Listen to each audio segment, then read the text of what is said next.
El peor Spider-Man es el de Tom Holland, obviamente, es el Spider-Man de la generación Z, es el perrito faldero de Iron Man. Es un mal ejemplo para la juventud de hoy en día, se la pasa defendiendo millonarios. Este es el Spider-Man de cobardes wannabe, nada como el Spider-Man de Tobey, ese es el Spider-Man de los hombres. El Spider-Man de Tom Holland es el Spider-Man de los progres de izquierda. Esto que acabas de escuchar no es mi opinión, esto es lo que yo he escuchado con amigos y en internet sobre el Spider-Man de Tom Holland. Hola, mi nombre es Polykins y en este video averiguaremos cuál es el peor Spider-Man del cine.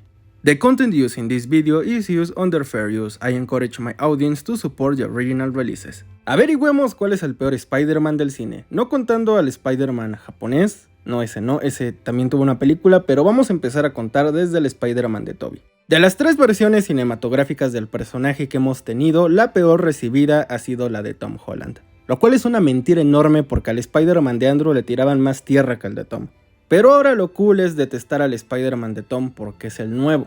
Y sí, es el Spider-Man con la peor película, Spider-Man Lejos de Casa es terrible, aunque Spider-Man Homecoming no me parece una mala cinta. Y tampoco No Way Home, pero empecemos con el Spider-Man de Tobey, el Spider-Man clásico. Algo innegable es que este es el Spider-Man que tiene la mejor trilogía. Sam Raimi se aventó una trilogía de películas completas, no siendo piezas de un rompecabezas de un universo cinematográfico mediocre. De los tres Spider-Man cinematográficos, el Spider-Man de Tobey es el único que tuvo el beneficio de tener calidad cinematográfica en tres proyectos, inclusive con las carencias de la tercera parte. Si analizamos a los tres Spider-Man de manera objetiva, este de acá es el que tiene la mejor construcción de personaje, las mejores películas, y pese a esto no es mi Spider-Man favorito. Algo que para mí le baja muchos puntos a este Spider-Man es su interés amoroso. Mary Jane Watson es el talón de Aquiles de esta trilogía. Sin duda alguna el peor interés amoroso de todo el Spider-Verse. Ella saca lo peor de Peter y Peter saca lo peor de ella. Ella es el problema de este Spider-Man. Ella hace ver a Peter 2 como un tremendo simp con los cuernos de Loki que deja que en cada película le sean infiel con alguien más. Es más, Mary Jane Watson le es infiel a todos los hombres con los que está en esta trilogía. Y lo más triste es que en No Way Home se revela que este Peter se quedó con ella.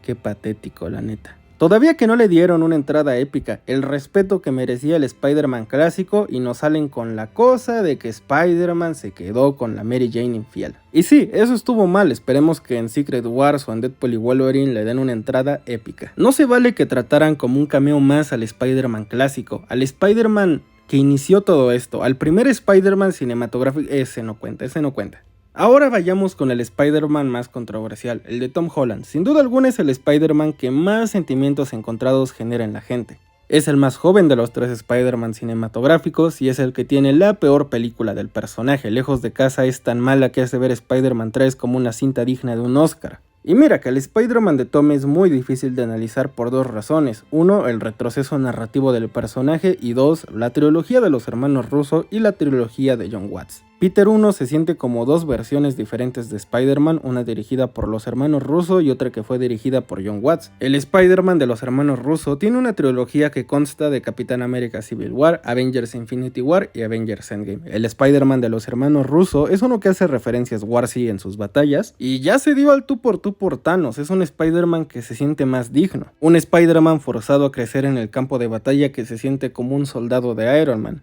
Aquí vemos a un joven que fue al campo de batalla, se convirtió en vengador. Vemos a un joven que se siente más humano, y es que los hermanos Russo nos entregan una versión más digna del personaje, mucho más humana que la que nos entregó John Watts, ya que aquí se siente como una versión caricaturesca de lo que Peter Parker es.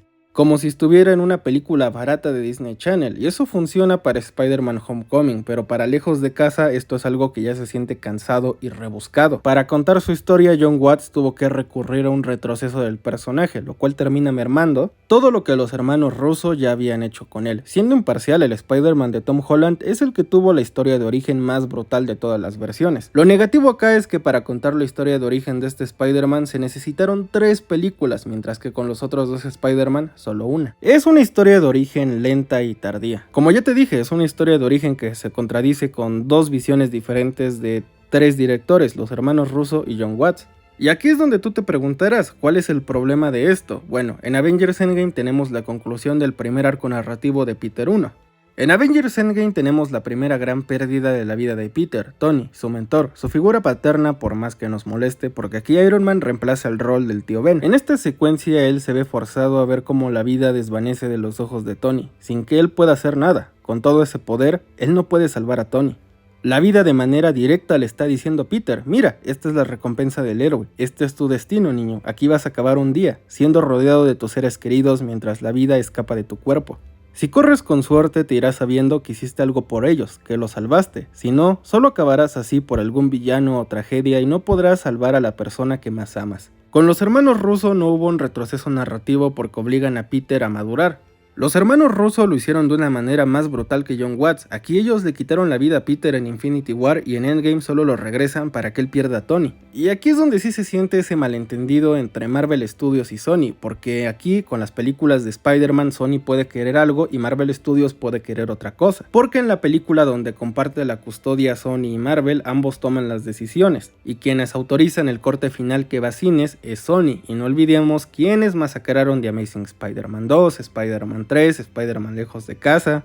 Estoy casi seguro que tú ya sabes cómo Sony masacra las películas en la edición, eliminando escenas, llevando a cines un corte de la película que no puede ser el mejor, pero sí el que más le conviene al estudio, ya que con duraciones no tan largas pueden maximizar las funciones por sala y así pues tener más ganancias. Una idea que tienen muy presente en casi todos los proyectos de Sony, donde no les importa llevarles la mejor película a las audiencias, sino la que según ellos piensan que va a ser un éxito financiero, y no lo termina siendo. Lejos de eso, terminan entregando aberraciones cinematográficas que son el hazmerreír por meses. Y ni siquiera son un éxito en taquilla como las películas de Transformers o Rápidos y Furiosos, no, aquí solo tienen una desgracia. Si fijas tus ojos en ese Spider-Man, él puede ver tu alma. Es el Spider-Man causa. Ahora hablemos del Spider-Man de Andrew Garfield. Aunque en teoría este Spider-Man debería estar en el mismo tipo arco narrativo que el de Tom porque tienen en teoría la misma edad, el Spider-Man de Andrew apenas salía de la prepa en The Amazing Spider-Man 1, teniendo en su primer película la mejor historia que tuvo este Spider-Man, de las únicas dos películas que tuvo. Lamentablemente la inconsistencia con el horrible guión del par de incompetentes que son Alex Kurtzman y Roberto Orci, los cuales no se pueden escudar con es que Sony editó mal la película y la historia la modificaron porque han entregado películas basura a ambos. En el caso de Alex Kurtzman destruyendo dos universos cinematográficos en sus inicios, debe de tener muy buenos favorcitos en Hollywood para seguir teniendo trabajo. Vamos, que son escritores tan incompetentes y mediocres que de la misma manera que arruinaron Star Trek, arruinaron la saga de The Amazing Spider-Man. Y el problema sí fueron ellos. En The Amazing Spider-Man 2 entregaron un guión mediocre. Súmale eso a Sony y sus tijeras en la edición, y terminamos con una película sin corazón, donde sí tenemos un traje precioso, efectos visuales geniales, pero la historia es basura. Es una película mala, mediocre, que carece de lo que hizo especial a The Amazing Spider-Man 1, una película más completa con una mejor historia, la cual me sigue gustando hasta hoy en día. The Amazing Spider-Man 1 es una gran cinta, y aunque es mi película favorita de Spider-Man, no es perfecta, eso lo acepto, es una película que tenía errores, pero esos errores no se corrigieron para la segunda película, solo se agregaron más. Es triste reconocerlo, especialmente cuando adoro al Spider-Man de Andrew, pero de todos los Spider-Man es el más incompleto. También podría considerársele como el peor Spider-Man de los tres al tener el desarrollo narrativo más precario. Este es el Spider-Man al cual le falló el estudio y los escritores. Y no hay que olvidar que a este Peter le ayudaba mucho Gwen Stacy, si no fuera por ella él no hubiera podido derrotar a Lagarto y a Electro. Eso sí, nadie se lo quita, de los tres Spider-Man el que tiene el mejor interés amoroso es Peter 3. En una nueva retrospectiva y después de analizar todas las películas de Spider-Man, no creo que el de Tom sea el peor, de hecho es el Spider-Man que tiene más potencial de los tres, si se aprovechan las oportunidades narrativas que les deja el final de No Way Home. Podríamos estar de hecho ante el Spider-Man definitivo, si se aprovechan bien las oportunidades que les deja el final de No Way Home. Mi Spider-Man favorito podrá ser el de Andrew, pero reconozco sus carencias narrativas y reconozco que de los tres es el peor. Y antes de concluir este video, los saludos. Te envío muchísimos saludos a ti y muchísimas felicidades a tu hermana. Espero que hayas tenido un cumpleaños sorprendente. Felicidades. Una de mis escenas favoritas de Spider-Man No Way Home es esta de acá. En esta, Peter nos demuestra que está dispuesto a hacer el último sacrificio por los demás, incluso si esto implica perder lo último que le queda en este mundo. Es una escena preciosa entre dos héroes. Es una escena preciosa que nos demuestra que Doctor Strange sí tiene corazón y que Peter Tiene la responsabilidad suficiente para hacerse cargo de sus errores, incluso si esto implica perder una parte de sí mismo. Al terminar esta escena, Peter ya no es un niño, es un hombre, el hombre araña, y después de perderlo todo, la vida le pide un último sacrificio, dejar ir a la mujer que más ama con tal de que ella esté segura. Es doloroso ver a Peter con los ojos vidriosos después de perderlo todo, pero ese es el precio de ser un héroe. Este es el Spider-Man con más potencial. ¿Será aprovechado? Lo averiguaremos.